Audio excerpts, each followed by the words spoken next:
heures du matin boo defee benn retard non seulement ñu dagg la pénalité bopp intérêt ba nga waroon a fay des intérêts qui ne sont pas linéaires dañ lay wax intérêt annuel la te par mois lañ la koy teg di ponctionner ci compte banque yi man banque yi li ma leen xamal bari na de j'espère que seeni représentant ngi ci salle bi di ma dégg banque yi li ma leen xamal bari na te dara baaxu ci yéen a ngi bëgg a rey jigéen ñi li nga xam ne nag man ci laay woo jigéen ñi mooy ñu góorgóorlu ci suñu tontine yi ak suñu calebasse yi nga xam ne nii monsieur le ministre boo leen defaloon ay agrément jigéen ñi ngi am power financier boo xam ne lady you got a power don't worry bu leen dem di ragal di dugg ci banque yi di leb te xaalis bi mi ngi ci yéen xaalis bi mi ngi ci biir loxo jigéen ñi nañ leen jox ay agrément encadré seen calebasse ak seen tontine yi ñu mën a def autofinancement ndaxte économie sociale et solidaire partout dans le monde moo développé Inde googu ma tudd sànq boo demee ay microfinance ay micro entreprise familiale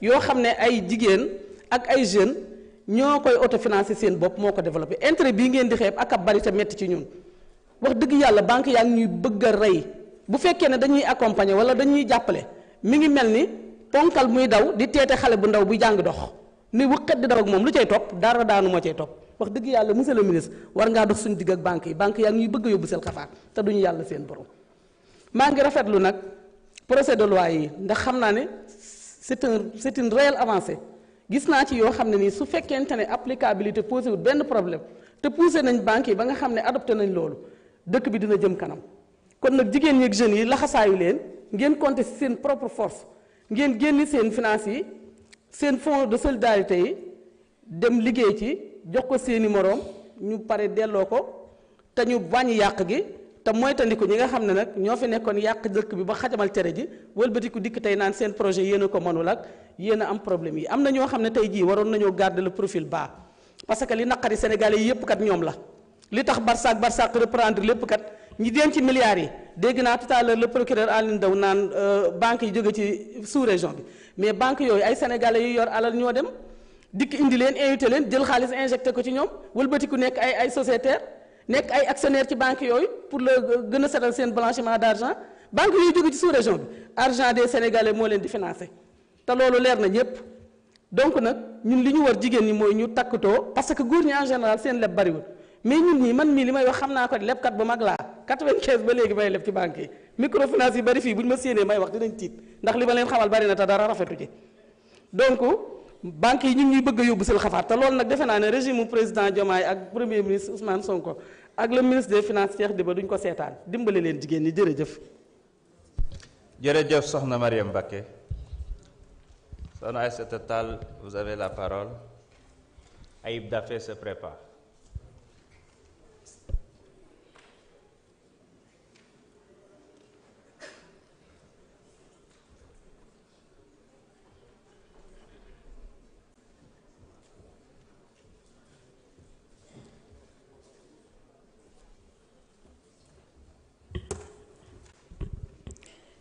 Je vous remercie, Monsieur le Président. Monsieur le Président, Messieurs les ministres, très chers collègues.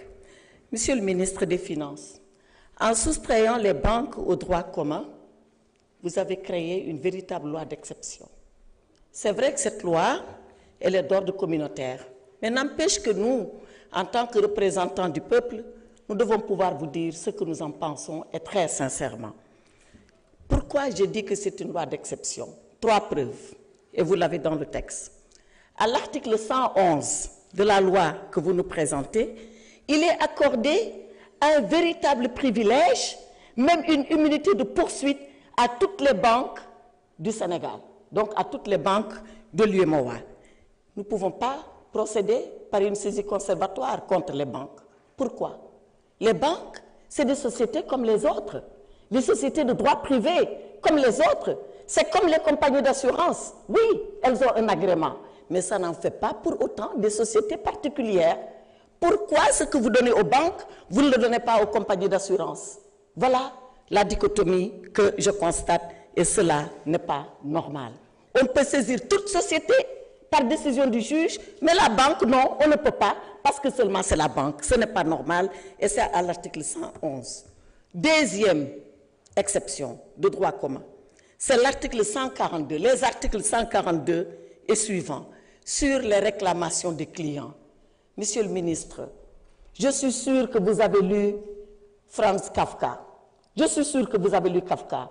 Vous vous rappelez de ce monsieur qui emprunte les dédales d'un couloir, d'un tribunal, et qui ne rencontre jamais son juge pour que son affaire soit jugée? Voilà le sort que vous réservez aux clients des banques qui veulent aller en réclamation. Vous leur demandez de s'adresser à la banque si elle a une procédure interne de médiation. Sinon, d'aller voir l'Observatoire national de la qualité des services financiers. Sinon, d'aller à la commission bancaire pour une simple réclamation. Quand est-ce que tout cela va finir?